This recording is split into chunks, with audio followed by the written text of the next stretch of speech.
Hello there, world of tankers. Welcome to the channel. I'm your host, Droodles Blitz, and in today's video, I'll be playing in the American Tier 10 Collector Heavy, the T95E6, a vehicle that I consider to be absolutely overpowered.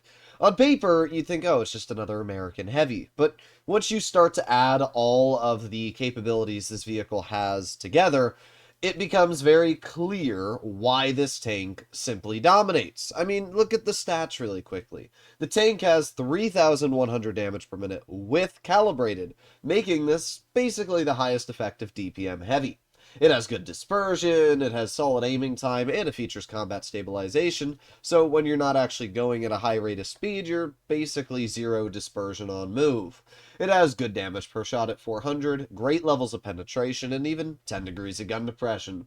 And when you pair that with the medium level power to weight of 19 and a top speed of 50, it's pretty obvious, right? It's fast, it has the hit points of a heavy tank, it has the DPM of a medium, it has gun depression, it has all those values. So, if the tank had no armor, maybe it'd be a little understandable. If you look at a vehicle like the AMX 50B, sure, it's also kind of overpowered, but because it has no armor, it's very easy to punish and send back to the garage. However, the E6 is actually not like that, and I think that's the biggest reason on why this tank is so OP. I mean, we can see the armor's nothing incredible, but it's not bad, right? The upper plate's about 216 and the lower plate's 107. If you're using 10 degrees of gun depression, though, this is what the armor looks like against standard ammo, and this is what it looks like against gold. So the upper plate when using gun depression is over 400. You won't pen it. Even loading Cali, you're still going to have a very hard time cutting through this vehicle's turret. You only have these tiny little weak spots here, and while they are weak, they are also very hard to hit. Because while this tank's turret is moving like this, you can see it's incredibly hard to actually hit those weak spots, which is why a lot of people aim for the hatch. But you'll also notice the hatch is really hard, right? Because there's a lot of different spots in the hatch. You have all the angled bits, which if you hit are over 700 thick. Here, 800 thick. Here, 390 thick. Here, 482. So the only way you are actually going to pen the E6 hatch is if you hit dead center on it. That's it. If it goes high, if it goes low, to the right or to the left, you bounce. And I cannot tell you how many times I've fired at this hatch, and it has ended up bouncing. Loading standard ammo, you just won't pen the hatch. There's no reason to load standard ammunition against it, because you're not going to have a chance of penning. It used to be a very easy penetration. Now, technically, there is a weak spot below the hatch, which is only about 80 millimeters thick.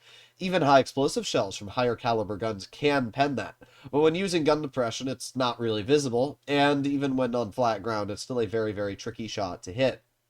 In general, the T95E6 has way more armor than it deserves for how lightly armor it should be and for how fast it is. And if that's not enough of a argument to win you over, well, how about we take a look at this double E6 battle? Cora and I did a stream yesterday, a very long 5-hour stream where we talked about everything. Reforged, we did double tunes. We had a fun stream, and well, the E6 was one of the double tunes that somebody had donated for. So I pulled out the E6 with him, and you're about to watch just what they can do. So starting off in this battle, we push up a little bit over towards D side. We can see the Chieftain, we can see the VZ. I'm aiming on the hatch of the Chieftain. Unfortunately, it goes just a little bit lower than I wanted it to. But there's no problem there. Let me turn up the game volume a bit as well. Alright, let's aim it on that Chieftain hatch again. Perfect shot on the hatch, bounces. Alright, that's all okay. But you know what's funny is because the Chieftain only has Hesh, it literally can't pen my hatch. Like, I don't know if he's hitting the hatch. Yeah, you can see the Chieftain's hitting the hatch, but it doesn't mean anything. Because the Chieftain has AP standard and Hesh as a premium shell, it literally cannot pen my hatch. And that sucks for that player, because how do you counter this tank? Well, I guess you just don't. So we have the Jagdpanzer, which I'm so close to being able to hit, as you can see. I was hoping that, like, maybe, just maybe, my RNG would work for me once, and we'd be able to hit the shot there, threading the needle on the Yag. Trying it again. Well, I tried. The Minnow's trying to shoot, but at this point, it's okay. We've got the VZ who's in the open. We got a nice 442 damage shell into the VZ, and we're going to reload again. Okay, and boom, easy. Okay, we get the clear into that player. One heavy gone. Now, Korra's in a pretty peculiar spot, and I tell him, yeah, the Yag's looking at you. You got to be very careful there. So I get a shell into the Yag, and, oh, the Yag clears our teammate. This is not looking good right now. We got a lot of players that have been knocked out of the game. I clear the Yag, and I do bleed a little bit of health for it, but it's worth it, right? Getting that Yag Panzer taken out of the game is super important. Now, I know the BZ has a longer reload than me, so I get a shell into that player while he's on reload. I see the Chieftain looking at me, but I kind of say I need to help Korra, so I overpoke, get another nice shell into the BZ. We're up to 2,400 damage now. Okay, well, let's keep aiming on this BZ, trying to light him on fire, shooting him in the back there. And I need to get the clear. All right, BZ bounces Korra, and then Korra gets a nice high roll, which means I can get the clearing shot. Okay, that's all pretty good. But I tell him the 60 TP's on the side, and yeah, at that point his goose was cooked. Well, I've got the side of the Chieftain. Unfortunately, I just fired a teeny bit too late. But that's all right. That's all right. We're going to reload here. The only problem is you'll notice I forgot to, I guess, swap my ammo loadout. I don't know. No, I did have a lot of AP. I guess I just have to take away some of my HE because I only have 5 AP left at this point, as you can see. But I am bleeding out the enemy 60 TP. I have the same amount of health as that player right now. And because of that, it means... Ooh, ho, ho, ho. Well, that's pretty nice. 60 TP bounces me. And we're going to shoot him in the track wheel again. Deal a 500 damage max roll there. And that puts us up to 5,000 damage. Now, unfortunately, the rear of the 60 TP is a very, very tricky shot. So I just backed up and... I don't even care if he shoots me at this point. Now, you'll notice I'm down to my last AP shell. That's it. All I have left is heat.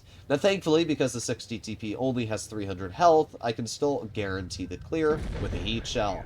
And just like that, there's only 2 takes left on the enemy team, a WZ-113 GFT and a Chieftain Mark 6. So we can see we have our Patton fighting them over there. And unfortunately, right now, I'm not able to get a shell into any of those players. So I decide, all right, I'm going to flex back. And I'm probably going to capture D. Korra said capture D. I was like, you know what? Even though there's a lot of damage over there, I don't want to throw this game. So I will head over to base D. But then I see the Chieftain heading over here. And I said, you know what? If the Chieftain's going to head towards base D, that means that he's not going to go to base A or B. So I can literally just chill, make sure that nobody goes into base B, which is next to me, and we'll win on base cap. So that's exactly what I'm going to do. We're going to head up this ridge here. And let's see, there's the enemy WZ in the open. Alright, nice shell, 340 damage into that player. Let's reload again. I'm going to try and bait him, and there you go, WZ shoots. Even though we only have heat, I guess it works out in our favor because we only require heat to pen this WZ. So I'm going to aim it on the side. That sucks. It's alright, though. I told Korra at this point, I said, we're so high on base cap, I'm literally just going to ignore the WZ. And I'm going to go for the Chieftain because I'd rather get damage out at this point than actually... you know, worry about the bases because it's such an easy win. So I'm just going to reload here. We're going to get another shell into the lower plate of the Chieftain. And then I tell Korra all I need to do is face hug this player and easy bounce and a clear. And just like that, I deal 7,600 damage, 1,800 blocked, and we get a victory. And I think this really is such a good example of the E6. It is an absolutely incredible tank that 2,800 actually blocked this game. Obviously, we ended up acing the battle. I got 5 kills, and I earned 280,000 credits. There's not many vehicles that could have done nearly as good of a result as this vehicle. I mean, sure, the Super Conqueror, maybe the concept could have farmed a similar amount, but this tank is just stupid, right? Now that you actually have good turret armor, and you compare that with the highest DPM for a heavy, you have high alpha, you have high everything, it's just crazy.